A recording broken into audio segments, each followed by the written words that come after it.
Shunday bo'ldi ham. Qushlar toshlar ota boshladilar. Har bir tushning ikki oyog'ida, tumshug'ida no'xatdan kichikroq, yasmiqdan kattaroq 3 dona tosh bor edi. Har bir qush 3 ta toshni birdaniga otar edi va ularning hech biri bekor ketmasdi. Bu toshlar tekkan askarning vujudi ilmi teshik bo'lib ketardi. Qisqa vaqt ichida fillar bilan quvvatlangan askarlarning quruq suyaklari qoldi. Hammasi halok bo'ldi. Abraha ham yarador bo'ldi. Vujudi barmoq uchiday go'sht bo'lib to'kildi, qon yiring oqdi. U ham halok bo'ldi. Faqat bitta fil soppa-sog' qoldi. Bu voqeadan keyin bu mudhish jangdan so'ng Janobi Haq yomg'ir yog'dirdi.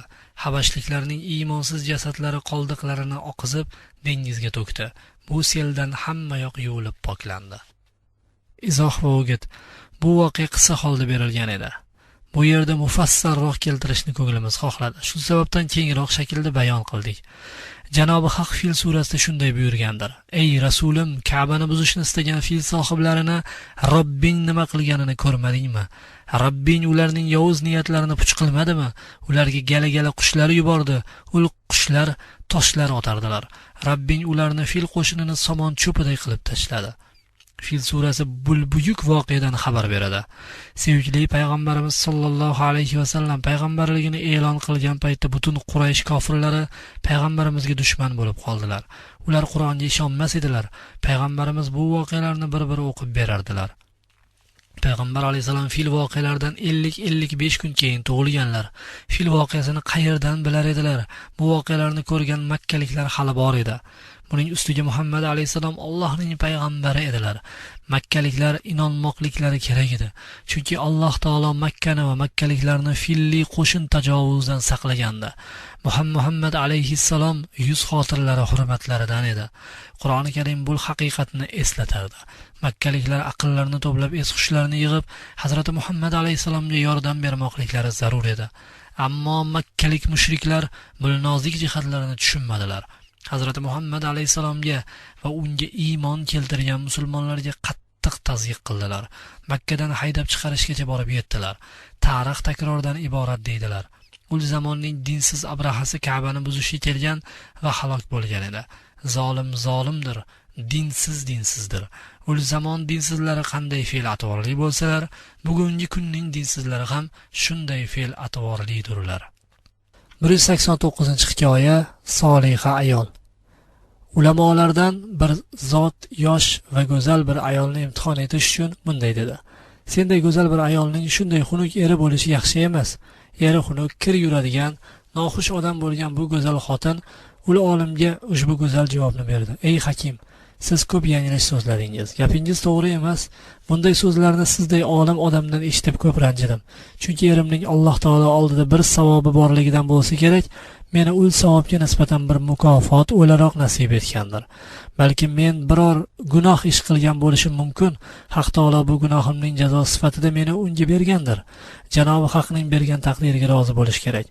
Ul olim go'zal ayolga: Bolajonim, men seni dindor va aqlli bir ayol ekanligingni sezgan edim. Shuning uchun imtihon qilib ko'ray degandim. Qizim, ayollarda jannatga kirish uchun eng buyuk nishon, alomat erlarining yomon fe'llariga sabr qilmoqdir. Bu sabr ularni jannatga olib boradi. Jannati soliha ayolning nishoni va alomati eriga itoat etmog'i, erining xotirini xush tutishi, eri yo'qligida xayr duo etmog'i va erining mol-mulkini saqlab, ehtiyot qilmog'i kabi xususiyatlaridan iboratdir. Mening bu aytganlarim soliha ayolning jannatga kirishi uchun bir nishondir deb nasihat qildi. Izoh va o'git. Ey haq yo'lchisi, ko'rdingmi, hayotda eng to'g'ri yo'l Alloh yo'li, payg'ambar yo'li, din yo'lidir. Alloh har bir qulining vazifa va mas'uliyatini belgilab qo'ygandir. Yaxshilik alomatlari boridir. Bular jannatli bo'lganlar alomatlaridir. Yomonlik alomatlari ham bor. Bular jahannamiy alomatlaridir. Jannatiylar Allohning aytganini qiladilar, jahannamiylar esa Alloh amrlarini ado etmaydilar. Qadrini bilmaydilar. Solih ayollarning bir alomati esa o'ziga harom bo'lgan o'zga begona erkaklarning etagini tutmaslikdir.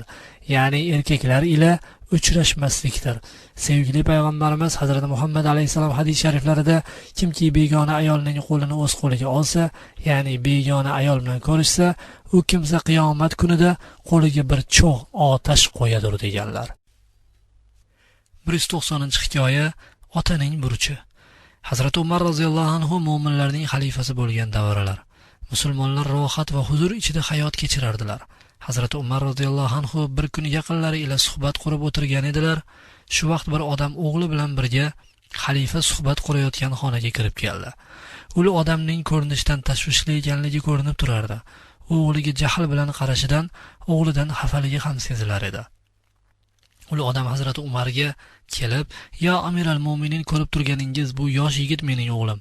U mening so'zlarimga quloq solmaydi. Men jafokash bir odamman" dedi.